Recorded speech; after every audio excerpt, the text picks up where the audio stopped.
سے زیادہ نہیں ہونا چاہیے آئے جانے کا مسئلہ نہیں جگہ نہیں بس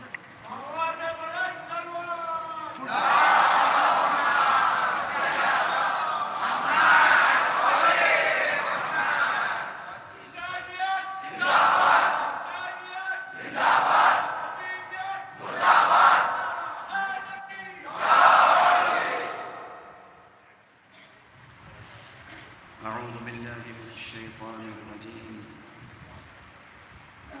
بسم الله الرحمن الرحيم. الحمد لله رب العالمين والصلاة والسلام على أشرف الخلائق أجمعين سيدنا وسيد الأولين والآخرين حبيبنا وحبيب إله العالمين إمام المرسلين وخاتم النبيين شفيع المذنبين ورحمة للعالمين أبي القاسم المصطفى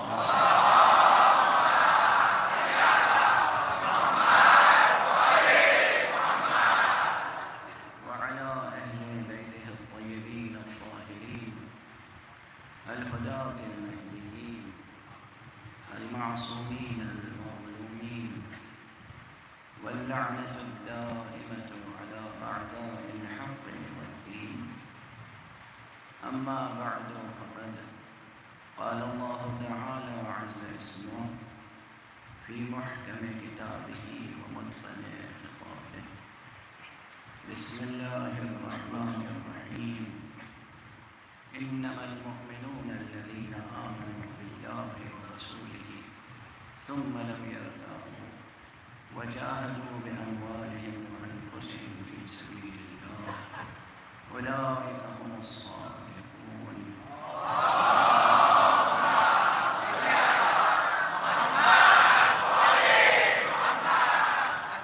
ایک مرتبہ اور بلند تر صلوات.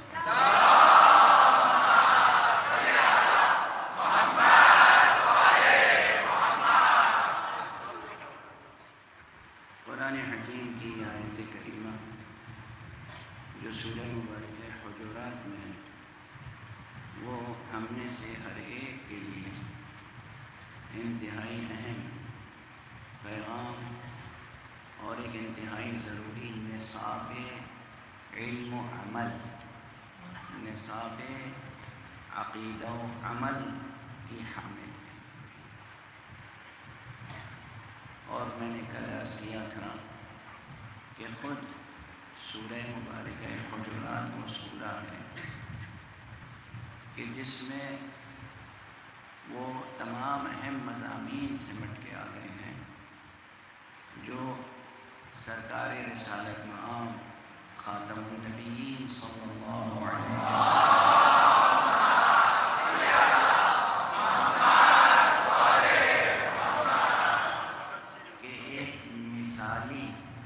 امتی کے لیے، ایک آئیڈیل آپ کے فالوور کے لیے ضروری ہے.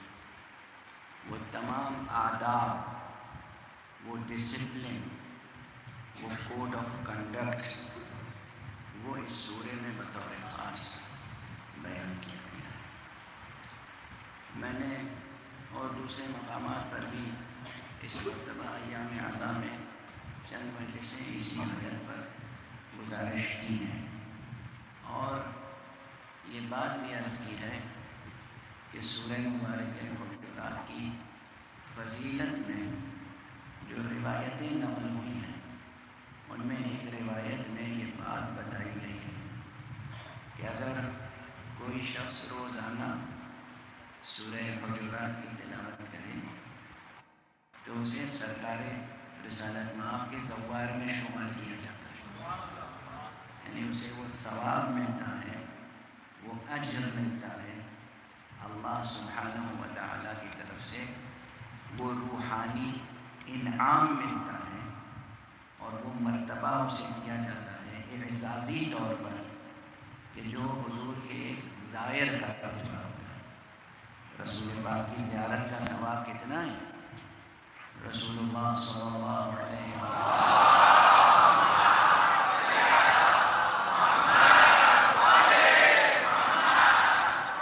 کی زیارت، یعنی آپ کی حیات طیبہ میں ہو یا آپ کی وفات کے بعد، یہ تو کہنا پڑتا ہے بس اس زمان و مکان کے حدود و قیود و شرائط کچھ ایسے ہیں کہ کہنا پڑتا ہے کہ حیات طیبہ میں بھی اور وفات کے بعد بھی، ورنہ ان کی حیات طیبہ تو مسلسل ہے۔ جب وہ جو ان کا نام لے کے مر جائے زندہ رہتا ہے تو پھر ان کی زندگی کا کیا عالم ہوگا؟ یہ صرف خطیبانہ جملہ تھوڑی ہے، اس پر سوچئے، قرآن کی روشنی میں سوچئے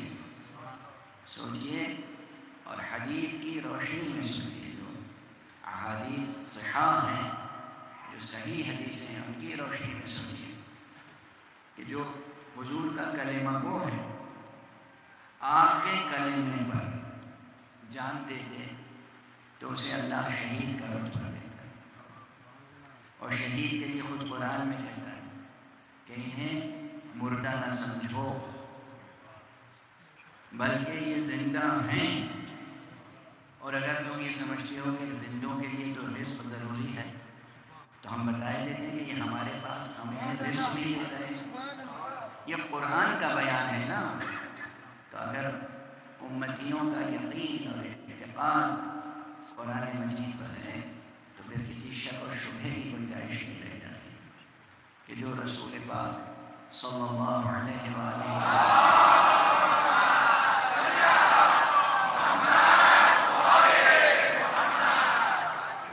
کے نام نامی پر، آپ کی نبوت پر یقین رکھتے ہوئے وحدانیت الہیہ، اس وحدانیت الہیہ پر جس کا پیغام بھی ہمیں نبی سے ملا ہے، کسی اور سے تو نہیں ملا ہے، اسی پیغمبر سے ملا، تو ان کے نام اور پیام پر جو جان دے دے، جب وہ زندہ رہتا ہے باہتمام خدا، بسایہ لطف پروردگار، بآغوش رحمت الہیہ، جب وہ زندہ رہتا ہے تو خود ان کی زندگی کا کیا عالم ہوگا۔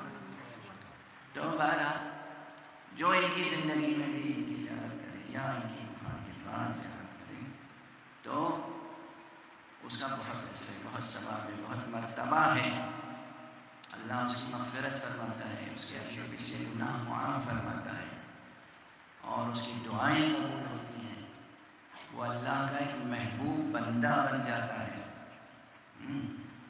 اللہ کے محبوب کا محب بھی اللہ کا محبوب بن جاتا ہے۔ تو ایک ثواب بڑا یہ ہے اس سورے کا، سورہ حجرات، کہ جو اس کو پڑھے روزانہ وہ آقا نامدار صلی اللہ علیہ وسلم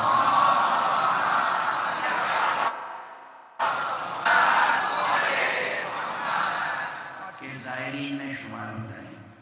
اب اس سورے میں ثواب کے علاوہ جو تعلیمات ہیں، ظاہر زیارت کا لفظ اسی کے لیے صادق آتا ہے جو صرف انگریزی کے لفظ میں وزٹ نہ کرے،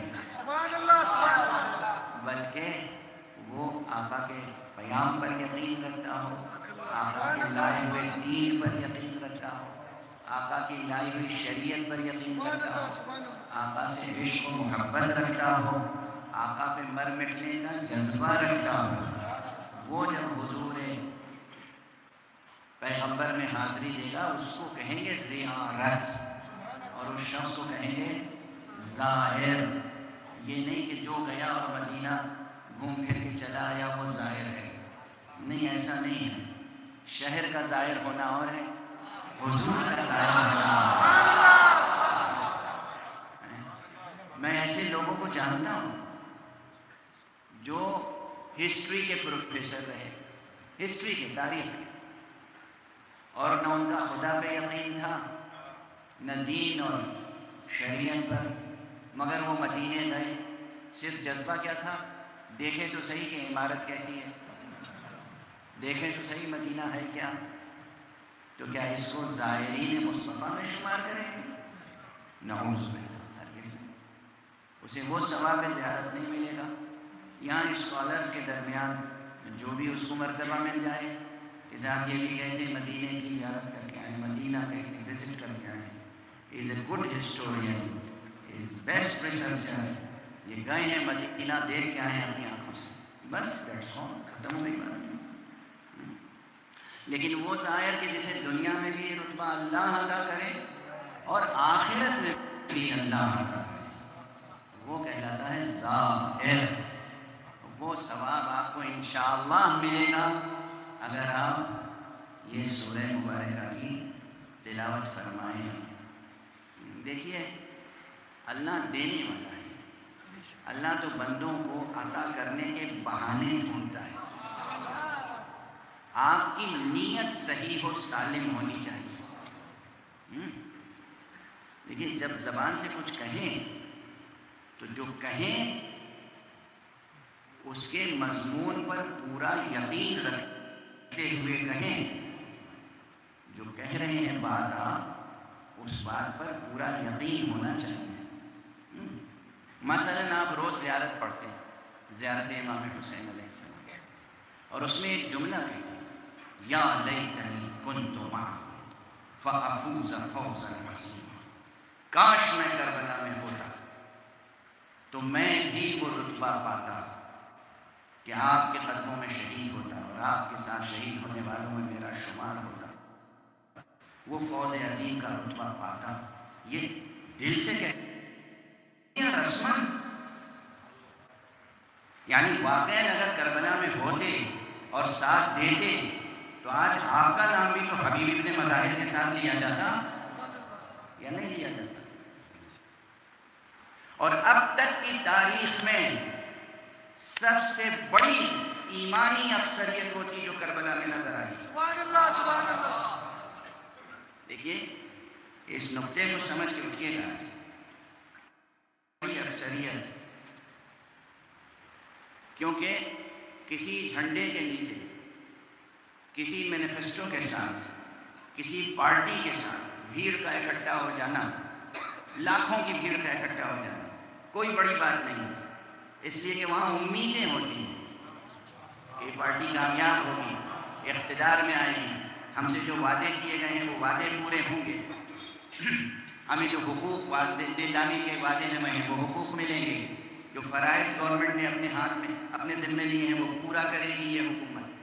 تو مختلف وعدوں اور امیدوں کے سہارے پر کسی پرچم کے تلے لاکھوں کی بھیڑ اکٹھا ہو جائے، اس کی وہ اہمیت نہیں ہے جو کسی ایسے علم کے نیچے اکٹھا ہونے والوں کی ہے جنہیں معلوم ہے کہ اس دنیا میں کچھ نہیں ملنا ہے، بلکہ جو کچھ ہمارے پاس ہے وہ لوٹ لیا جائے گا، ہمیں قتل ہونا ہے، اس کے بعد بھی صبا کے قدم کے ساتھ جمے رہیں تو ان کی تعداد سب سے بڑی اکثریت کہلائے گی۔ اس اعتبار سے آدم سے لے کے آج کی تاریخ تک، آدم علیہ السلام سے لے کے آج تک سب سے بڑی اکثریت جو ہے وہ 72 افراد کی ہے جو حسین کے ساتھ۔ میں چیلنج کرتا ہوں دنیا کی بڑے سے بڑی جماعت اعلان کر دے کہ دیکھو جو ہمارے ساتھ آئے گا وہ قتل ہوگا، اس کے بعد دیکھیں کتنے لوگ اس کے ساتھ رہ جاتے ہیں۔ یہ اعلان کر دے کہ جو ہمارے ساتھ آئے گا اس کے گھر والے اسیر کر لیے جائیں گے، پھر ہم دیکھیں کتنے لوگ ساتھ میں رہتے ہیں۔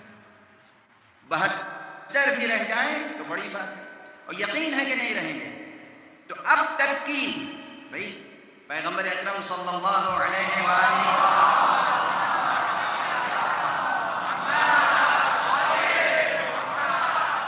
کی جنگوں میں جو لوگ آتے تھے کس یقین کے ساتھ آتے تھے؟ فتح حاصل ہوگی، مال غنیمت ہاتھ آئے گا، غلام کنیزیں ملیں گی، اسیر ہو کے لوگ آئیں گے، یہ سب ذہن میں رہتا تھا نہیں رہتا تھا؟ بدر میں، احد میں، خیبر میں، خندق میں، حنین میں جتنی جنگیں ہوئی ان جنگوں میں جو لوگ آتے تھے وہ کس لیے آتے تھے؟ فتح حاصل ہوگی، مال غنیمت حاصل ہوگا۔ اسی لیے آقا امام حسین علیہ السلام نے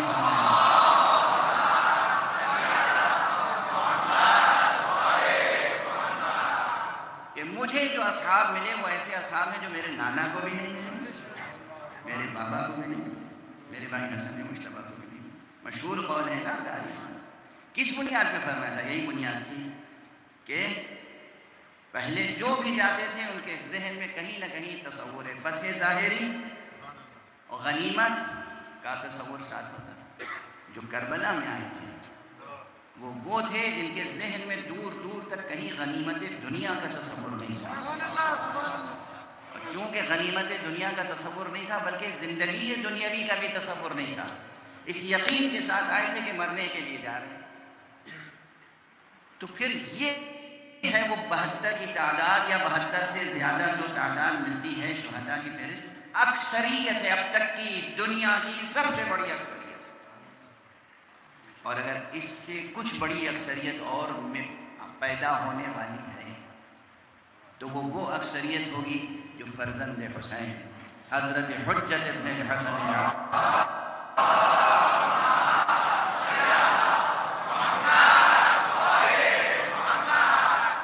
علیہ السلام کے ساتھ ہوگی۔ تو آپ کی تو دوہری آرزویں ہیں نا، یا نہیں ہیں؟ اگر آپ کے دلوں میں یہ دونوں آرزویں ہیں تو آپ ایمان کے کسی درجے پر نہیں ہیں۔ سبحان اللہ سبحان اللہ۔ ایک طرف یہ کاش کربلا میں ہوتے تو قربان ہوتے، اور دوسرا جذبہ یہ کہ آقا آ جائیں تو ہم قربان ہونے کے لیے تیار ہیں۔ یہ دونوں جذبے برابر سے دل و ضمیر میں قائم رہنے چاہیے، اور جب یہ دونوں جذبے قائم ہیں تو پھر معصومین کا رتبہ تو الگ ہے اور معصوم زادوں کا رتبہ تو الگ ہے، لیکن باقی جو ہیں ان میں تو مسابقت کا جذبہ رہے گا، اور یہ وہ جذبہ ہے جیسے اماموں نے پروان چڑھایا ہے، ائمہ اطہار علیہ السلام نے یہ جذبہ پروان چڑھایا، یہ ایک تربیتی جذبہ ہے۔ یہ جو زیارت سکھائی ہے کس نے سکھائی ہے؟ کسی فقیہ نے، کسی مجتہد نے؟ یہ زیارت امام جعفر صادق علیہ السلام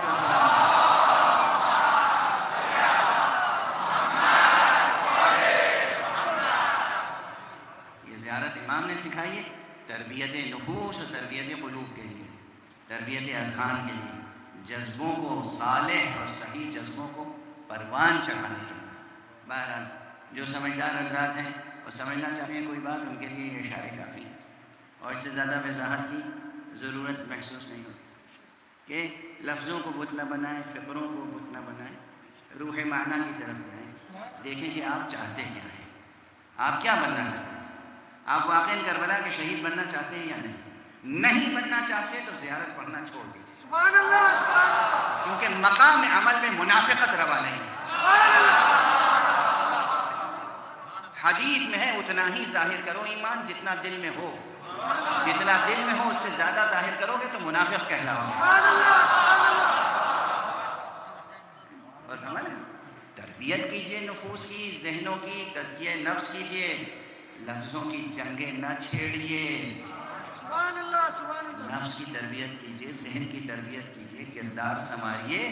ہم سب خاکی و خاطی ہیں، ہم سب عرضی ہیں، ہم میں کوئی سماوی نہیں ہے، لیکن جب دامن عصمت سے جب جاتا ہے جیسے صفا کے قدموں کی نالین بھی معراج تک پہنچ جاتی ہیں، ایسے ہی ایک امتی بھی جہاں تک آقا کا اشارہ ہو اور ارادہ ہو وہ امتی بھی ترقی کرتا چلا جاتا ہے۔ صلوات پڑھتے ہیں محمد۔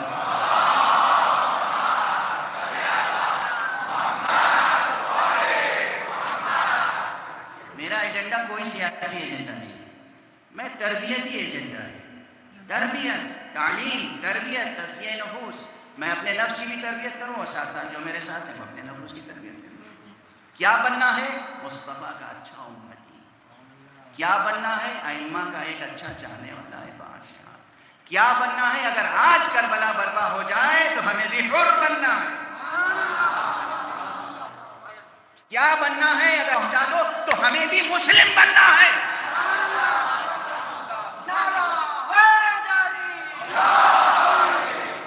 یہ جذبہ ہونا چاہیے، اس جذبے کے ساتھ تربیت کرنا۔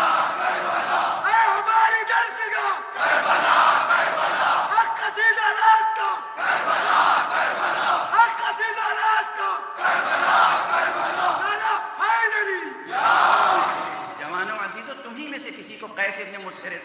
بننا ہے، بے شک بے شک. تمہیں میں سے کسی کو زہیر بننا ہے، تمہیں میں سے کسی کو حور بننا ہے.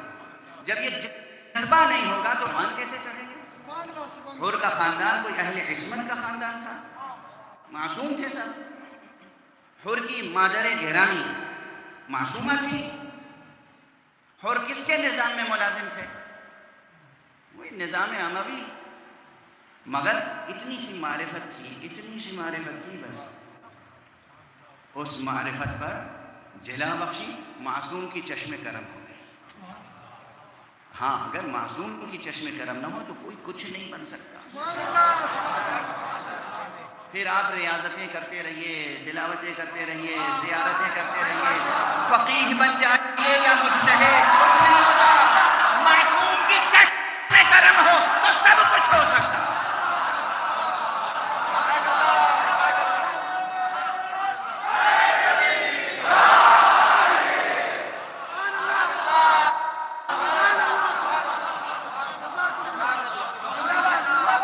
ہم میں سے کوئی علی اکبر نہیں بن سکتا، ہم میں سے کوئی عباس نہیں بن سکتا، ہم میں سے کوئی قاسم نہیں بن سکتا. لیکن ہم میں سے حور بننے کا جذبہ ہونا چاہیے، حور بننے کی آرزو ہونی چاہیے، مسلم ابن عوسجہ بننے کی آرزو ہونا چاہیے، حبیب بننے کی تمنا ہونی چاہیے. اگر میں کہوں کہ میری بصیرت کی آنکھیں دیکھ رہی ہیں کہ آج اگر امام زمانہ ظہور فرمائیں تو آیت اللہ سیستانی حبیب ابن مظاہر سے کم نہیں ہے. سبحان اللہ.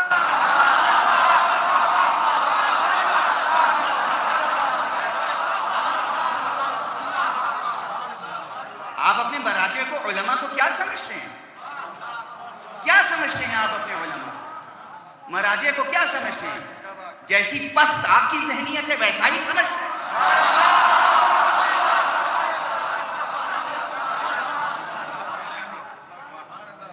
دیکھا ہے کبھی قریب سے نزدیک سے ان کے مقامات، ان کے مراتب، ان کے تقویٰ کی شان، ان کے خوف الہی کا اہتمام؟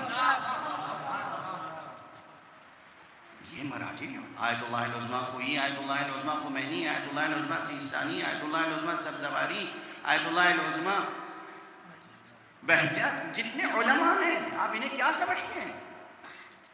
کیا سمجھتے ہیں؟ ہاں ان میں سے کوئی علی اکبر نہیں ہو سکتا، اس میں سے کوئی عباس نہیں ہو سکتا. لیکن جو باقی شہداء ہیں، یہ شہداء کون تھے؟ کوئی حبشی غلام تھا، کوئی کسی کا غلام تھا، کوئی کسی خاندان سے تھا، کوئی اسدی تھا، بنو اسد سے تھا. یہ سب چشم معصوم میں منتخب ہو گئے. تو آپ بتائیے آپ منتخب ہونا چاہتے ہیں یا نہیں؟ اگر نہیں ہونا چاہتے زیارت پڑھنا چھوڑ دیجیے گا. زیارت سکھائی کس نے؟ کسی مجتہد نے، کسی فقیہ نے؟ زیارت تو سکھائی ہے حضرت امام جعفر صادق.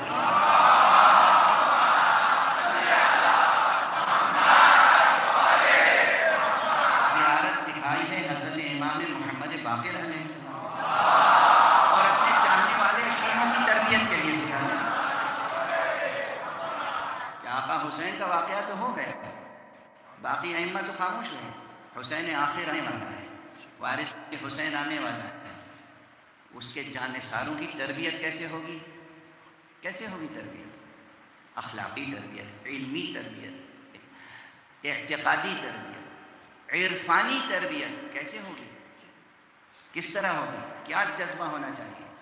کیا حوصلہ ہونا چاہیے؟ کیا ارادہ ہونا چاہیے؟ کیا نیت ہونی چاہیے؟ اتنا سا سوال ہے. کوئی کچھ بھی ہو کسی قبیلے کا. آج امام زمانہ علیہ السلام تشریف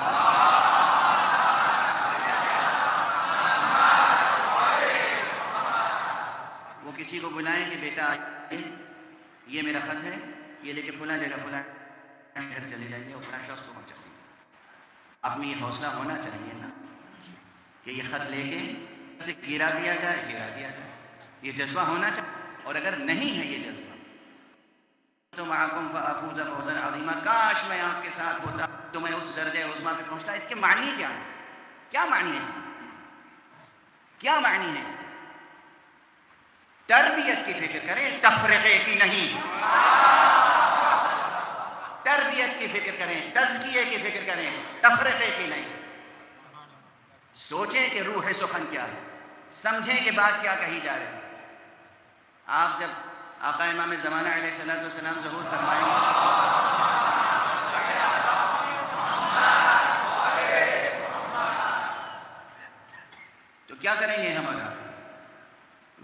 ہوگا؟ مولا ہم نے تو سنا تھا کہ ساری دنیا میں عدل و انصاف ہو جائے گا اور خون برسے گا، تو بس ہم کچھ کرنا نہیں چاہتے جب کہ ہمیں رزق ملتا رہے، بس ایسا کچھ کر دیجئے کہ ہمیں کچھ کرنا پڑے اور بس عیش و عشرت میں زندگی گزرے، روزی روٹی بحال رہے، امن اور چین و سکون سے رہیں، ہر طرح کی راحت رہے۔ بس آقا اس کے آگے ہمارا کچھ نہیں ہے، یا لیتنی کنت معکم، کہ بس یہی مانگیے، اس سے زیادہ نہیں۔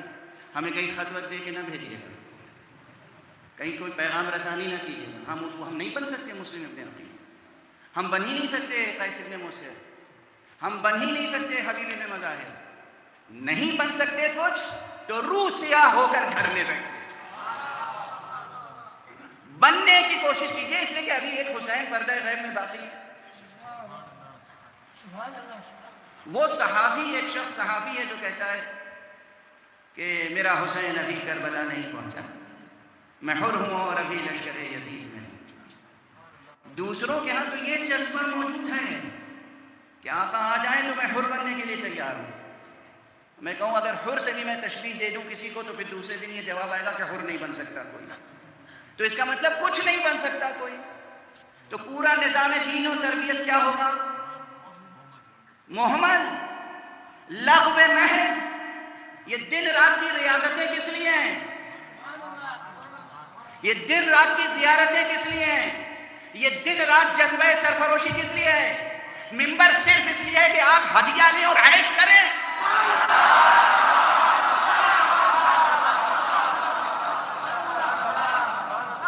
یا ممبر اس لیے ہے کہ اپنی تربیت بھی کریں اور اپنی تربیت بھی کریں، جوانوں میں حوصلہ بڑھائیں، گناہ نہ کرو، اطاعت شعار بنو، نہ جانے کب نگاہ معصوم تمہارا انتخاب کر لے۔ صلوات پڑھیں محمد و آل محمد۔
ایسا نظام فکر اور نظام تعلیم و تربیت نہ بنائیے کہ مادر فطرت مستقبل انسانیت سے مایوس ہو جائے، ایسا نہ بنائیے۔ وہ نظام فکر اور وہ نظام تعلیم و تربیت بنائیے کہ فطرت آپ سے مایوس نہ ہو، مشیت آپ سے اور آپ کی نسلوں سے مایوس نہ ہو، امید، چشم امید مشیت آپ پر لگی رہے کہ یہ وہ ہیں مومنین، یہ وہ ہیں سادات، یہ وہ ہیں غیر سادات، یہ وہ ہیں مومنین، یہ وہ ہیں کلمہ گو، یہ وہ ہیں امتی، کہ اگر ہماری آخری حجت ظہور کرے گا تو ان میں سے جاں فروشی کرنے والے ہوں گے، ان میں سے اپنے ہتھیلی پہ سر لے کے چلنے والے ہوں گے۔ معصوم نہیں تھے نا صاحب۔ آپ کے علم کلام میں کیا ہے؟ 14 معصوم کے بعد اب فہرست کیا بہت بڑی ہو گئی۔ شہداء کا رتبہ اپنی جگہ ہے، مگر کیا شہادت کی تحریک بھی ختم ہو گئی؟ کیا آقا امام زمانہ علیہ السلام کے رکاب میں کوئی جنگ نہیں کرے گا؟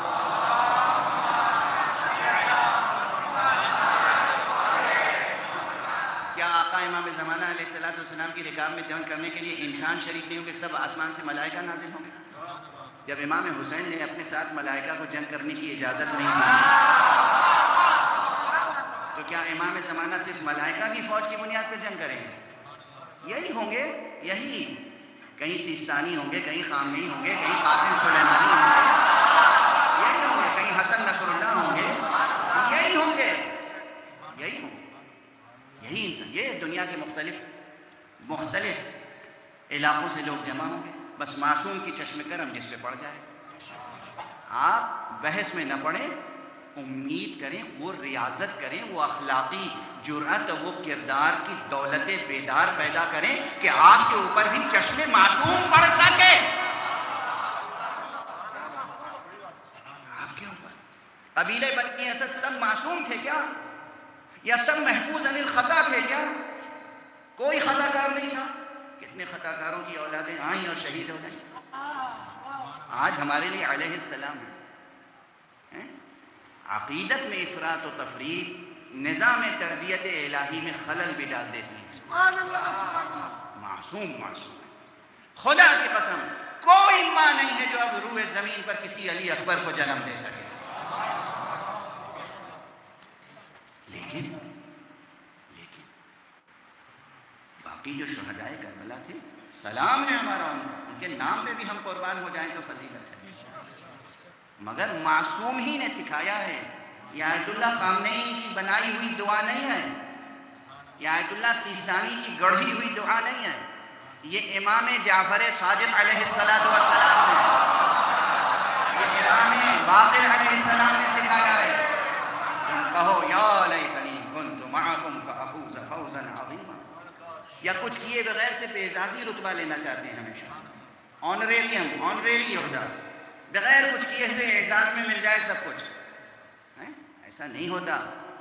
جذبہ سلامت ہو، فکر صحیح ہو، طبیعت سلیم ہو، فطرت سلیمہ ہو، عقل سلیم ہو، جذبہ محکم مستحکم ہو، حتی الامکان کوشش ہو کہ ہم سے گناہ نہ ہو، گناہ ہو جاتا ہے فوراً توبہ کیجیے، استغفار کیجیے، امید رکھیے کہ پروردگار کے ہاں در توبہ کھلا ہوا ہے، پروردگار نے نظام شفاعت رکھا ہے، اور ہم پروردگار اپنی تمام خطاؤں کے ساتھ یہ چاہتے ہیں کہ ہمارا شمار امام زمانہ کے سپاہیوں میں ہو۔ یہ جذبہ، اس جذبے کو آپ امت سے چھیننا کیوں چاہتے؟ کیوں سلب کرنا چاہتے؟ کون سا نظام فکر ہے؟ کون سا نظام تربیت ہے؟ معصوم نے جو نظام تربیت پیدا بنایا ہے اس سے بڑھ کے آپ کا نظام تربیت ہے، چشم بددور۔ تو پھر آپ کو سورہ حجرات کو پڑھنا پڑے گا۔ سورہ حجرات کہتا ہے کہ یا ایھا الذین آمنوا لا تقدموا بین یدی اللہ ورسولہ واتقوا اللہ ان اللہ سمیع علیم۔ اے ایمان لانے والو، اللہ اور رسول سے بھی آگے بڑھ کے نہ چلنے کی کوشش کرو، اللہ سے ڈرو، اللہ سمیع علیم۔ یہ اللہ سے آگے بڑھنے کے کیا معنی ہوتے ہیں؟ اللہ نے ایک اسٹینڈرڈ بنایا، ہم نے اللہ سے بھی اونچا اسٹینڈرڈ بنا لیا، ماشاءاللہ۔ رسول نے ایک اسٹینڈرڈ بنایا، ہم نے رسول سے بڑھ کے ایک اسٹینڈرڈ بنا لیا۔ امام باقر نے، امام صادق نے ایک اسٹینڈرڈ بنایا، ہم نے ان سے بڑھ کے ایک اسٹینڈرڈ بنا لیا، سبحان اللہ۔ یہی تو ہے، یہ بھی ہے نا مصداق اس مفہوم کا کہ دیکھو اللہ سے آگے نہ بڑھو، رسول اللہ سے آگے نہ بڑھو، اللہ نے جسے بنایا ہے امام و حجت، اس سے آگے بڑھنے کی کوشش نہ کرو۔ یہ ظاہری طور پر بھی ہے اور قیامت تک کے لیے حکم ہے، قیامت تک کے لیے حکم ہے، مطیع فرمان مولا رہو۔ مولا کہیں کہ تم نہ جاؤ، گھر میں بیٹھو، گھر میں بیٹھو، یہ عبادت ہے، اس وقت تمہارا گھر میں بیٹھنا بھی جہاد ہے۔ مولا کہیں گھر میں نہ بیٹھو، جاؤ، چلے جاؤ، یہ نہ سوچو کہ پھر پیاسے مریں گے یا بھوکے مریں گے، منزل پہ پہنچیں گے یا نہیں پہنچیں گے، کہاں ہے جاؤ تو جاؤ، جہاں بھی موت آ گئی وہی تمہاری منزل ہے۔ صلوات پڑھتے ہیں محمد۔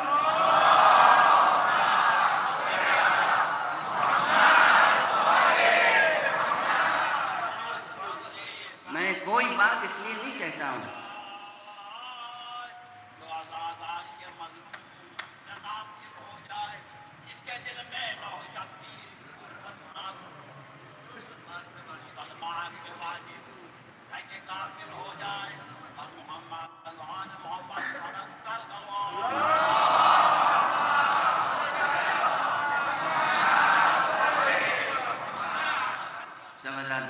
فراہم طور پر ایک اور شایع نشان صلوات پڑھیں۔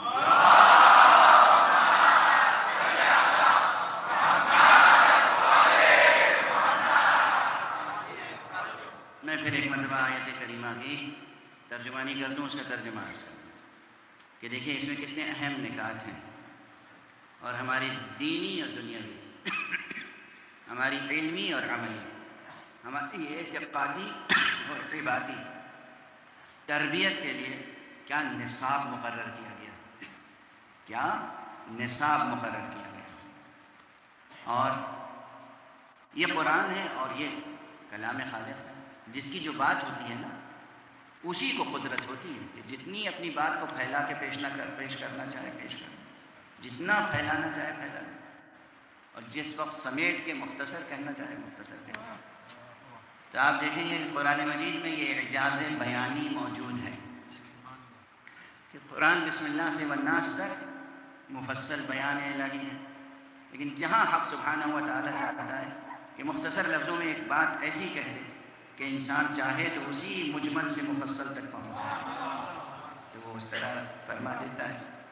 اب یہاں پہ ایک بات اور کہتا چلوں، ایک نکتہ ہے عرفاء کے لطیفوں میں سے ایک لطیفہ ہے، یہ لطیفہ وہ نہیں ہے جو ہنسنے ہنسانے کے لیے ہوتا ہے، یہ لطیفہ وہ ہے جو لطیف اور دقیق اور ظریف، نازک اور نفیس معانی تک لے جاتا ہے، جس سے اللہ کا نام نامی ہے نا لطیف یا لطیف ہو، اللہ کا نام ہے نا، تو اس سے یہ لطائف، یہ دقیق نفیس بہت بلند پایہ معانی کی طرف اشارے ہوتے ہیں، انہیں عرفاء اپنی زبان میں لطائف کہتے ہیں۔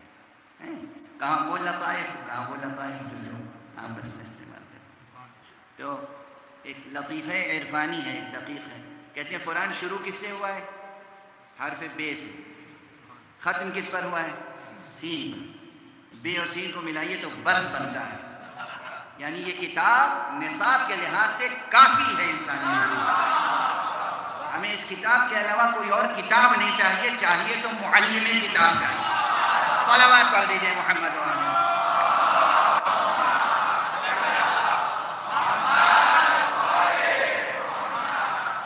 ایک اور صلوات پڑھ دیجئے محمد۔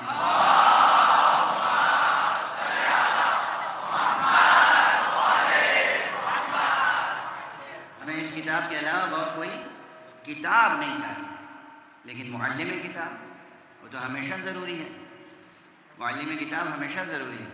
یہ نہیں کہ ایک نصاب کی کتاب ہے، سلیبس میں کوئی بک ہے اور وہ لکھی گئی وہ بک اور سلیبس میں انٹروڈیوس کی گئی، اور ایک نسل آئی اس نے وہ کتاب پڑھا دی، اب بعد والی نسلیں کہیں کہ وہی کافی ہے۔ سبحان اللہ، سبحان اللہ۔ نہیں، کتاب وہی باقی رہے گی اور ہر نسل کے لیے معلم نیا آتا رہے گا۔ تو یہی تصور ہے جو ہمارے یہاں امامت اور ولایت میں ہے کہ مصطفیٰ صلی اللہ علیہ وسلم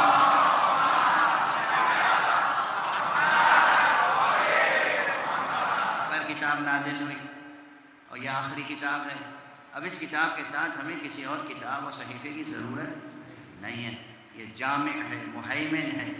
یہ کتاب آدم تا مسیح اور آدم تا خاتم تمام انبیاء کے صحیفوں پر اور کتابوں پر یہ مہیمن ہے، حاوی ہے، ان مطالب پر، ان مضامین پر، ان ہدایتوں پر، ان تعلیمات پر جو اللہ سبحانہ و تعالیٰ کی طرف سے نوع بشر کی ہدایت کے لیے، بلکہ ثقلین کی ہدایت کے لیے، جن و انس کی ہدایت کے لیے جو باتیں ہیں وہ سب کافی ہے قرآن مجید، لیکن یہ نازل ہوا قلب مصطفیٰ پر، اور سرکار رسالت مآب صلی اللہ علیہ وسلم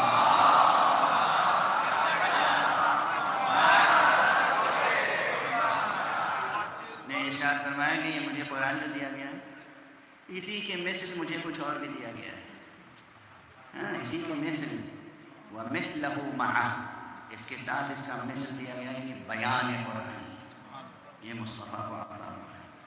قرآن مجید میں بھی یہ مضمون موجود ہے، حدیث میں بھی موجود ہے۔ تو آقا کی حدیثیں، آقا کے ارشادات، آقا کی زبان سے آنے والی تفسیریں اور آقا کے عمل سے ظاہر ہونے والی تفسیریں، آپ کی سیرت سے نمایاں ہونے والی تفسیریں، وہ سب اہم ہیں۔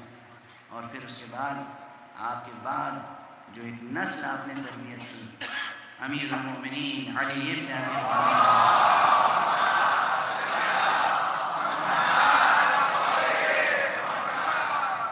ہم اور حضرات کے بارے میں ایک کلیہ نہیں رکھتے کہ سب اچھے ہیں یا سب برے ہیں، نہیں، برابر نہیں ہیں، ان میں بھی کوئی سلمان تھا، کوئی ابو ذر تھا، کوئی مقداد تھا، کوئی عمار تھا، کوئی حذیفہ تھا، کوئی جابر بن عبداللہ انصاری تھے، بلال مؤذن رسول بلال۔ ہم میں سے کون ہے جو بلال کا جیسا عشق مصطفیٰ رکھتا ہو؟ یہ بلال تھے جنہوں نے کہا کہ ہم مصطفیٰ کے بعد کسی اور کے لیے اذان بھی نہیں کہیں گے۔ کیا رتبہ، کیا عشق، کیا عشق، یہ بلال کا عشق۔ کون ہے جو بلال کے برابر آ کے کھڑا ہو جائے؟ یہ تفاضل یہ اپنی جگہ ہے، یہ اپنی جگہ، لیکن جو علم رسول اللہ نے جناب امیر المومنین کو ودیعت کیا، اس کے برابر کوئی نہیں آ سکتا، کوئی نہیں آ سکتا۔ امیر المومنین، امام المتقین، قائد الغر المحجلین، یعصوب الدین، صالح المؤمنین، کتاب مبین، امام مبین، النبأ العظیم، کتنے قرآنی القاب ہیں علی بن ابی طالب۔ آقا کو جو علم عطا کیا مصطفیٰ صلی اللہ علیہ وسلم،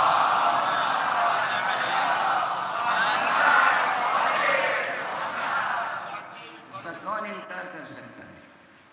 تو آقا کا ایک پہلو یہ ہے کہ آپ بھی اپنے وقت میں معلم قرآن تھے، اور پھر آپ کے بعد حسن معلم قرآن تھے، اور اس کے بعد حسین معلم قرآن تھے۔ کوئی دنیا لائے تو ایسا معلم قرآن کہ سر و گردن میں جدائی ہو جائے پھر بھی قرآن کی تعلیم دیتا ہے، پھر بھی قرآن کی تعلیم دیتا ہے۔ اور اس کے بعد سید سجاد معلم قرآن تھے، امام باقر اپنے عہد میں معلم قرآن، امام صادق علیہ السلام معلم قرآن، یہ تمام ائمہ معلم قرآن تھے، مفسر قرآن تھے۔ اور ایک معلم قرآن، ایک ترجمہ قرآن، ایک ترجمان قرآن وہ ہے جو پردہ غیب میں موجود ہے اور ہم سب اس کے منتظر ہیں۔ عجل اللہ تعالی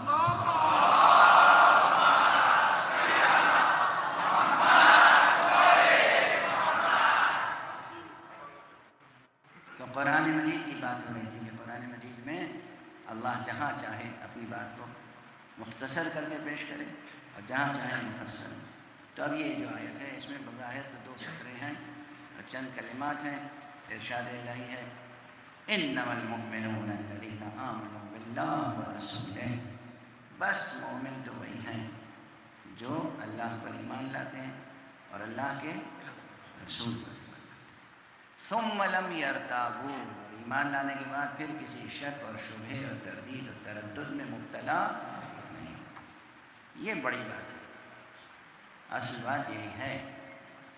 یہ میں نے کہیں اور عرض کیا ہے، لیکن چونکہ بات ضروری ہے، مفید ہے اور ہر جگہ یکساں سوالات ہوتے ہیں تو یہ بات مقرر اس کے بعد بتا رہا ہوں کہ شک و شبہے اور تردید و تردد میں، ہیزیٹیشنس میں یہ بھی شامل ہے کہ جناب والا کوئی حکم بیان ہو اور آپ پوچھیں کہ ایسا کیوں ہے۔ میں نے تفصیل سے عرض کیا تھا کہ یہ کیوں ہے کا سوال 2 پہلو رکھتا ہے۔ ایک تو حقیقت کو سمجھنے کے لیے اور معرفت کو بڑھانے کے لیے، اگر اس نیت سے ہے بہت اچھا سوال، اس ثواب کا اجر ملے گا، ثواب ملے گا۔ اگر کسی یہ یاد رکھیے گا جوانان عزیز، یہ نسخہ کیمیا ہے معرفت کا جو دے رہا ہوں، سچے جذبے سے اللہ کی کسی بھی بات یا اللہ کے کسی بھی حکم کو معرفت بڑھانے کے لیے، یقین بڑھانے کے لیے اگر سچے جذبے سے آپ سوال قائم کریں تو اللہ ایسے استاد فراہم کر دیتا ہے کہ جو جواب دے دیں، یا آپ کے دل میں خود اس کا جواب القاء کر دیتا ہے۔ بدیعت ہوتا ہے جسے کشف کہتے ہیں۔ آپ 2 رکعت نماز پڑھیں، پروردگار مجھے تو نہیں مل رہا ہے جواب، تو ہی میرے دل کی تشفی فرما۔ آپ دیکھیں گے کہ آپ کے سامنے وہ سوال تحلیل ہو جائے گا، جواب ابھر کے سامنے آ جائے گا۔ تجربہ کر کے دیکھیے، لطف حق پر اور کرم کبریا پر اور ربوبیت رب عالمین پر بھروسہ کر کے تو دیکھیے، توسل کیجیے معصومین سے اور اللہ سے سوال کیجیے۔ پورا جواب ملے گا. تو ایک تو یہ رخ ہے کہ آپ کو اپنی معرفت میں اضافہ کرنا ہے. بالکل سوال قائم کیجئے، جواب ملے گا. ایک یہ کہ نہیں، معرفت میں اضافہ کرنا نہیں، عمل کا جذبہ سست ہے، عمل کرنا نہیں چاہتے تو پوچھنے کیوں؟ یہ خلاف شان ایمان ہے. یہ سوال مومن کو زیر نہیں دیتا. عمل سے چھٹکارا پانے کے لیے کسی حکم الہی کے بارے میں آپ نے پوچھا کیوں؟ مثلا صبح کی نماز 2 رکعت کیوں اور ظہر کی 4 رکعت کیوں؟ معرفت بڑھانے کے لیے ہے، بہت اچھا. لیکن اسی کو کہتے ہیں سوال ایک ہی ہے، نیت پہ دار و مدار ہے. معرفت بڑھانے کی نیت سے سوال قائم کیا تو ثواب ملے گا، اور نماز ترک کرنے کی نیت سے سوال قائم کیا تو عذاب کے مسئلے.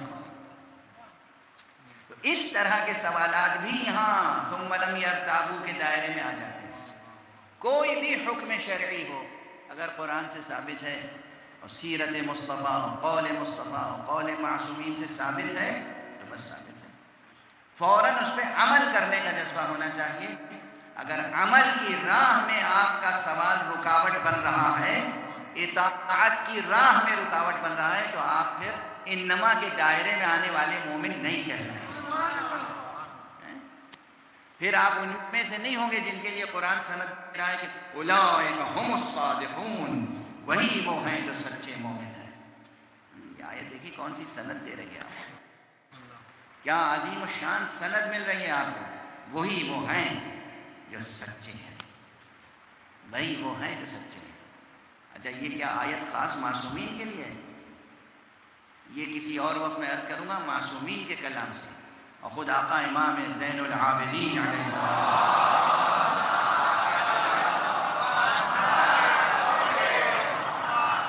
کے کلام سے عرض کروں گا کہ قرآن مجید میں کیسے پہچانا جائے کہ کس آیت کا مضمون اہل بیت کی شان میں ہے خاص، اور کس آیت کا مضمون تمام امتیوں کے لیے ہے. صلوات پڑھ دیجیے.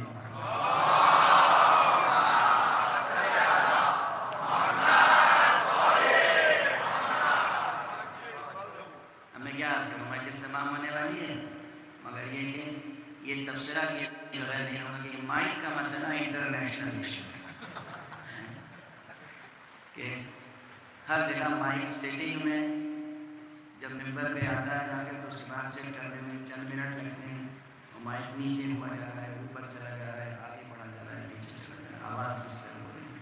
اور یہ جو درجن بھر اور مائک لگاتے ہیں چھوٹے چھوٹے، یہ پہلے تو گریبان پکڑنے کی کوشش کرتے ہیں، اچھا نہیں تو پھر ہاتھ پکڑنے کی کوشش کرتے ہیں. کچھ ایسا کہ سائنس اور ٹیکنالوجی کا استعمال تو کیجیے، ایسا کیجیے کہ آپ کا پیغام بے خلل دوسروں تک پہنچ جائے. صلوات پڑھ دیجیے.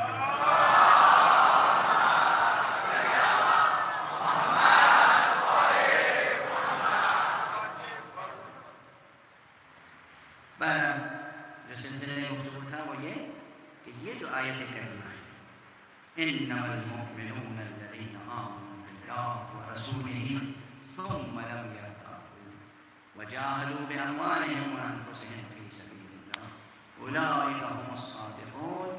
یہ آیت خاص معصومین کے لیے نہیں ہے، یہ آیت ایک نصاب ایمان و عمل ہے تمام امتیوں کے لیے، اور اس میں سچے امتی کا معیار بتایا گیا. کیونکہ پورے سورے کا مزاج جو ہے وہ امتیوں کی تربیت کے لیے ہے، پیغمبر کا. اور ظاہر پیغمبر کے حکم میں وہ آئیں گے جن کو پیغمبر اپنے حکم میں رکھیں. جو پیغمبر کے جانشین ہیں، معصوم جانشین، ان کا بھی یہی حکم ہے کہ کوئی ان کے آگے اپنی بات بڑھانے کی کوشش نہ کرے، ان کے آگے اپنا قدم بڑھانے کی کوشش نہ کرے، ان سے اونچی اپنی آواز کرنے کی کوشش نہ کرے. دوسری آیت کیا ہے؟ یا ایھا الذین آمنوا لا ترفعوا اصواتکم فوق صوت النبی. اے ایمان لانے والو اپنی آواز بھی رسول کی آواز سے اونچی نہ کرو. اور اس کی پاداش کیا ہے؟ صرف آواز اونچی کرنے کی پاداش یہ ہے کہ تمام اعمال تمہارے اکارت ہو جائیں گے. یعنی زندگی بھر اگر آپ نے نمازیں پڑھی اور نماز شب پڑھی اور ہر سال حج کیا اور عمرے کیے اور جناب والا زکاتیں دی اور صدقات دیے اور غلام آزاد کیے، کنیز آزاد کیے، سب کیا، مگر کسی ایک موقع پر بھی آپ نے رسول کی آواز سے اپنی آواز اونچی کر دی، سب اکارت ہو گیا۔ میں قرآن کی آیت پڑھ رہا ہوں، لوگ تاریخ میں چہرے پہچان لیں، صلوات پڑھ رہے ہیں محمد وآلہ۔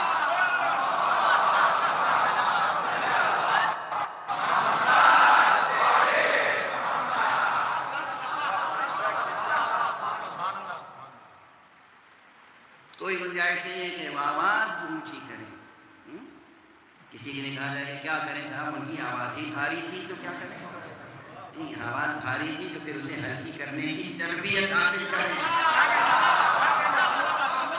سیکھیں کہ حضور پیغمبر میں ادب گفتگو کیا ہے، سیکھیں۔ یہ قرآن ہے، اب پوری امت کا اجماع ایک طرف ہو جائے تو کوئی مجرم چھوٹ نہیں سکتا، کیونکہ قرآن ہے۔ حضور کے مقابلے میں کوئی جسارت، حضور کے مقابلے میں کوئی جرأت، حضور کے مقابلے میں اشتہار۔ حضور کہیں مجھے کچھ دے دو،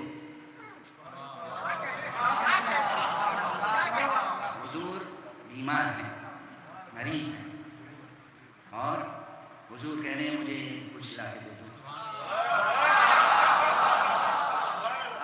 بلند آواز سے بولنا تو الگ ہے، یہ کہنا، میرا خیال ہے کہ درد غالب آ گیا ہے ان پر، میں بہت سنبھل کے کہہ رہا ہوں۔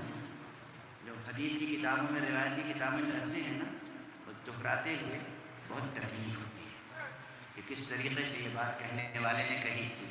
خدا کی قسم قیامت تک ملت اسلامیہ کی گریہ کرنے کے لیے کافی ہے کہ رسول اللہ کے مقابلے میں کسی نے آ کے کہہ دیا انہیں کے اوپر درد کا غلبہ ہے، یا نعوذ باللہ ہذیان بک رہے ہیں۔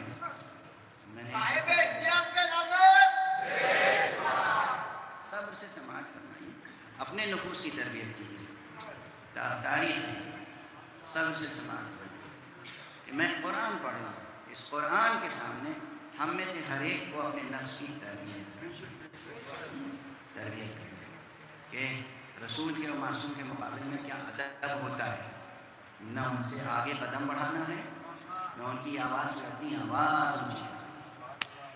یا ایھا الذین آمنوا لا ترفعوا اصواتکم فوق صوت النبی، نبی کی آواز پر اپنی آواز بھی بلند نہ کرو، یہ آداب ہے۔ اب یہ تمام سلسلہ آیات جو ہے یہ امتیوں کے لیے، اور اسی ضمن میں یہ ہے کہ انما المؤمنون الذین آمنوا باللہ ورسولہ ثم لم یرتابوا، بس اور بس اور بس اور بس اور بس اور بس،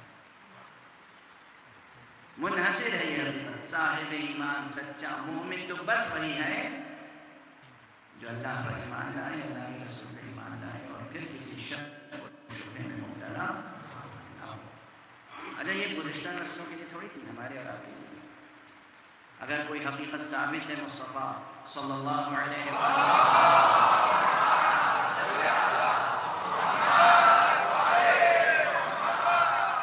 تو ہمیں اس پر یقین رکھنا ہے، اس پہ عمل کرنا ہے، اور ہم کتنے ہی پس معاشرے میں سے ہمت بلند ہونی چاہیے، کتنے ہی پست خاندان سے ہوں، حوصلہ بلند ہونا چاہیے۔ ہم غیر معصوم ہیں، خاکی ہیں، خاطی ہیں، گنہگار ہیں، مگر رحمت حق سے مایوس نہیں ہونا چاہیے، چشم کرم معصوم کے امیدوار رہنا چاہیے۔ کوئی خدمت سپرد کر دیں، کوئی خدمت معصوم سپرد کر دیں، ہمیں آرزو کرنی چاہیے کہ کوئی بھی خدمت سپرد کر دیں معمول سے معلوم کے لیے بھی، اور ہم پھر اس خدمت کو انجام دینے کی طاقت، صلاحیت، استعداد، تمنا، آرزو اپنے اندر رکھیں، اور یہ دعا کریں پروردگار سے کہ پروردگار ہمیں معصوم کے کام آنے کے لائق بنا دے۔ اگر آپ کسی فرزند رسول کے بھی کام آئے تو گویا رسول کے کام آئے۔ ذہن روشن رکھیے، ذہن روشن رکھیے، اور جب کچھ نہ ہو سکے تو پھر اس حسرت و اندوہ میں گریہ کرنا چاہیے۔ پروردگار ہمارے آنسوؤں کو دیکھ، یہ کس قدر اخلاص قلب سے یہ آنسو بہہ رہے ہیں، یہ اس جذبے کی علامت ہے، یہ پہچان ہے کہ اگر ہم کربلا میں ہوتے تو آپ قربان ہو جاتے۔ اگر ہم شام میں ہوتے تو اسیران اہل حرم کے کام آتے، ہم جان دے دیتے، مگر بیوی کے لیے چادر ضرور کرا، ہم جان دے دیتے، مگر یزید لعین کے ہاتھوں سے وہ چھڑی چھین لیتے، جس چھڑی سے آقا کی چہیتی بیٹی کے سامنے آقا کے دندان مبارک سے بے ادبی کرتا۔ اجرکم علی اللہ، اجرکم علی اللہ۔ یہ یاد رکھنا ہے، اس نیت سے مجلس میں آیا کرو، اس نیت سے عزاداری میں شریک ہو کہ صرف رسمن گریہ نہیں کرنا ہے، یہ نیت رہے کہ جان چلی جائے آقا کی راہ میں تو چلی جائے، یہ تربیت کا معیار ہے۔ ہم کچھ نہیں ہیں، یاد ہے نا وہ جون کا جملہ، جون غلام ابو ذر غلام حبشی، جب امام نے فرمایا ہے، جب اجازت لینے آئے ہیں جون امام سے، تو امام نے کہا کہ تم تو غلام ہو، غلام ہمارے ساتھ اس لیے رہتے ہیں تاکہ عیش و راحت کی زندگی، عافیت کی زندگی بسر کریں، اب ہمارے اوپر مصیبت کا وقت ہے، اس سے چلے جاؤ۔ جون نے کیا کہا آقا آپ کا ارشاد صحیح ہے، مگر یہ کیا ہمارا ضمیر قبول کرے؟ اچھے وقت میں تو آپ کے ساتھ رہے، اور جب وقت سخت آ جائے تو آپ کو چھوڑ کے چلے، یہ نہیں ہو سکتا، ہم آپ پر جان قربان کریں گے۔ اور پھر کس انداز سے اس نے قربانی حاصل کیا، کس انداز سے؟ آقا ہمیں معلوم ہے ہمارے خون سے بدبو آتی ہے، ہمارے پسینے سے بدبو آتی ہے، ہم اس لائق نہیں ہے کہ ہمارا لہو آپ کے لہو میں شامل ہو جائے۔ امام نے پھر کس شفقت سے دعا کی، کس شفقت سے عزت دیا، اور کس شفقت سے اس غلام حبشی کے چہرے پر آ کے اپنا رخسار رکھا ہے حسین، اور آقا حسین کی دعا کے نتیجے میں کیسا سورج کی طرح چمکتا ہوا دمکتا ہوا درخشاں چہرہ جون۔ یہ آداب، یہ جو مسائل میں روایتیں پڑھی جاتی ہیں، اس کا تربیتی پہلو ہے۔ اپنی پستی کو ہم اپنی نظر میں رکھیں اور ان بلند نگاہوں سے توقع کریں کہ وہ ہمارے اوپر چشم کرم فرمائیں گے، چشم کرم فرمائیں گے، اور جذبہ یہ رہے کہ کربلا ہو تو آقا پہ قربان ہو جائیں گے، شام ہو تو زینب کی رضا پہ قربان ہو جائیں گے، اور سربلندی کے ساتھ ہم روتے رہیں گے، سینہ کوبی کریں گے، مگر بزدلی کے ساتھ نہیں، ہم اعلان کریں گے فتح حسین کا۔ بس ایک روایت پہ تمام کر رہا ہوں، جب شام میں داخلہ ہوا ہے، کل میں عرض کر چکا پہلی سفر کو قافلہ شام میں داخل ہوا ہے، اور جب شام میں داخل ہوا ہے، اب یہ جو آپ سنتے رہتے ہیں تمام ذاکرین سے کہ بازاروں کو سجایا گیا، لہو و لعب کی محفلیں آراستہ تھی جگہ جگہ، اور ایسی زیب و زینت تھی جیسے کوئی عید کا دن ہو، اور اس دن اسیران اہل حرم داخل ہو رہے تھے، اور تماشائیوں کا ایک مجمع تھا، ایک بھیڑ تھی جو کھلے سر رسول زادیوں کو دیکھنا چاہتے تھے۔ اجرکم علی اللہ، اجرکم علی اللہ، اور اسی درمیان میں کوئی ایک ایسا پہلو، کوئی ایک ایسا موقع کوئی فروگزاش نہیں کرنا چاہتا تھا کہ جو ان اسیروں کی اذیت ناکی میں، اذیت میں اضافہ نہ کرے۔ کہتے ہیں کہ ایک شخص آگے بڑھا، تاریخ میں نام محفوظ ہے، میں اس وقت نام لینا نہیں چاہتا، جذبات مجروح ہوں گے اور آپ نعرے لگائیں گے۔ ایک شخص آگے بڑھا، دیکھیے تلوار کا زخم، نیزے کا زخم، پتھر سے زخم، یہ سب زخم تو اپنی جگہ، لیکن یہ جملے اہانت آمیز جملے، دل دکھانے والے جملے، ان کا زخم معمولی نہیں ہوتا۔ ایک شخص آگے بڑھا اور اس نے امام زین العابدین سے کہا کہ علی ابن الحسین بتاؤ کون جیتا ہے، کسے فتح حاصل ہوئی؟ گویا وہ طعنہ دے رہا ہے، طنز کر رہا ہے کہ دیکھا تم نے تمہیں شکست ہوئی، یزید کو فتح حاصل ہوئی۔ بلا تحمل امام نے فرمایا کہ سوال کرنے والے ذرا ٹھہر جا، ابھی مؤذن اذان دے گا، اعلان ہو جائے گا کہ کون ہے۔ یہ تمام اذانوں، تمام مسجدوں کے مناروں سے بلند ہونے والی اذانیں اعلان فتح حسین ہیں. یہ آپ اعلان کرتے رہے سارے کہ حسین قربان نہ ہوتے اور یہ قربانیاں اہل بیت کے پیش نہ کی ہوتی تو آج اسلام کہاں ہوتا، آج اذانیں کہاں ہوتی، آج نمازیں کہاں ہوتی. یہ قربانی تھی سید الشہداء کی، یہ قربانیاں تھیں اہل بیت کرام کی کہ اس کے نتیجے میں آج اسلام زندہ ہے، نماز زندہ ہے، آواز اذان بلند ہے. یہ سید سجاد کا مکالمہ، یہ گفتگو سوال و جواب یہ شام کے بازار میں. ادھر ایک شخص گزرا یہ پوچھ کر بتاؤ سید سجاد کہ فتح کس کی ہوئی؟ امام نے فرمایا اذان کی آواز بلند ہونے دے، اعلان ہو جائے گا کہ فتح کس کی. یہ گیا، دوسرا شخص آ گیا. سید سجاد وہ جانتا نہیں تھا سید سجاد کو، یہ تو میں ترجمانی کر رہا ہوں. اس نے جو جملے کہے وہ اور بھی تکلیف دہ تھے. اس نے ایک شیخ تھا، بوڑھا نادان مذہبی، شامی تہذیب میں تربیت پانے والا مذہبی، اس نے ہاتھوں کو اٹھا کے کہا خدا کا شکر ہے کہ تم باغیوں کو اللہ نے یہ دن دکھایا. کیا سید سجاد کے دل میں چوٹ کر شکر ادا کر رہا ہے؟ شکر ادا کر رہا ہے. خدا کا شکر ہے کہ جس نے تمہارے مردوں کو قتل کیا اور عورتوں کو اسیر کیا. آقا تڑپ تو گئے مگر صبر کے ساتھ آپ نے جواب دیا. لہجہ عصمت کی تاثیر دیکھی. فرمایا اے شیخ تو نے قرآن پڑھا ہے؟ جیسے ہی آپ نے فرمایا تو نے قرآن پڑھا ہے، اس کے دل و دماغ پہ اثر ہوا. کہا ہاں ہم نے قرآن تو پڑھا ہے مگر تمہارا قرآن سے کیا رشتہ ہے؟ اللہ، تمہارا قرآن سے کیا رشتہ ہے؟ امام علیہ السلام نے کہا اے شیخ تم نے آیت تطہیر پڑھی ہے؟ انما یرید اللہ لیذھب عنکم الرجس اہل البیت ویطہرکم تطہیرا. ہاں ہم نے یہ آیت پڑھی ہے مگر تمہارا اس آیت سے کیا تعلق ہے؟ ابھی امام صبر کر رہے ہیں. تم نے یہ آیت پڑھی ہے جس میں کہا گیا قل لا اسألکم علیہ اجرا الا المودۃ فی القربى؟ کہاں یہ آیت بھی پڑھی ہے مگر یہ تو بتاؤ خدا کے واسطے، ہم تو تمہیں باغی سمجھتے ہیں، ہم تو تمہیں خطا سمجھتے ہیں، تم تو قرآن کا حوالہ دے رہے ہو، قرآن کی آیتیں پڑھ رہے ہو، تم کون ہو؟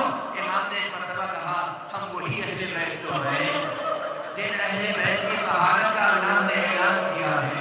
ہم وہی اہل بیت ہیں جن کی مودت تم سے واجب، تم پر واجب قرار دی گئی ہے. جیسے ہی اس کی چشم بصیرت کھلی اس نے کہا تم آل رسول ہو، خدا کے واسطے ہمیں معاف کر دو. کہا میں علی ابن الحسین ہوں، علی ابن حسین ابن فاطمہ، علی ابن حسین سبط رسول حسین کا بیٹا. اس بوڑھے نے اپنے سر سے عمامہ اتارا، چہرے پہ تماچے مارے اور آقا سے ملتمس ہوا مجھے معاف فرما دے، میں معرفت نہیں رکھتا تھا اس لیے گستاخی ہوئی. انا للہ وانا الیہ راجعون رضا بقضائہ وتسلیما لامرہ. انا للہ وانا الیہ راجعون رضا بقضائہ وتسلیما لامرہ. انا للہ وانا الیہ راجعون رضا بقضائہ وتسلیما لامرہ. پروردگار ہمیں علوم قرآن و معارف اہل بیت سے آشنا کر. پروردگار ہمیں اہداف قرآن و مقاصد قرآن کو پورا کرنے کی توفیق عطا فرما. پروردگار ہمیں زیارت امام حسین کے فکروں پر سچا اترنے کی معرفت اور ہمت عطا فرما. پروردگار ہمیں اپنے امام زمانہ کے کام آنے کی مکمل توفیق عطا فرما. پروردگار معبود ہمارے سینوں میں، ہمارے دلوں میں ہمیشہ چراغ توحید روشن رہے. پروردگار ہمارے ہاتھوں میں ہمیشہ دامن ختم نبوت رہے. پروردگار ہمارے قدم ہمیشہ صراط مستقیم ولایت علی پر گامزن رہے. پروردگار ہمیں ہمیشہ نظام ولایت حق سے وابستہ رکھ. پروردگار ہمارے سروں پر علماء کرام، مجتہدین عظام، فقہاء عظام کا سایہ برقرار رہے. پروردگار مرجعیات رشیدہ کو اپنی حفظ و امان میں رکھ. پروردگار مقام معظم رحمت کو اپنی حفظ و امان میں رکھ. پروردگار نظام اسلامی کو پروان چڑھا، اسے شر دشمنان سے محفوظ رکھ. پروردگار ملت اسلامیہ کو تہذیب آل محمد کے سانچے میں ڈھال دے. پروردگار برکات اسلام اور فیوض اہل بیت کو تمام عالم انسانیت کے لیے عام فرما دے. پروردگار سبیل حسین کو تمام انسانیت کے لیے سبیل کر دے. پروردگار اپنے ولی آخر کو اس کے ظہور عطا فرما اور ان کے ہاتھوں سے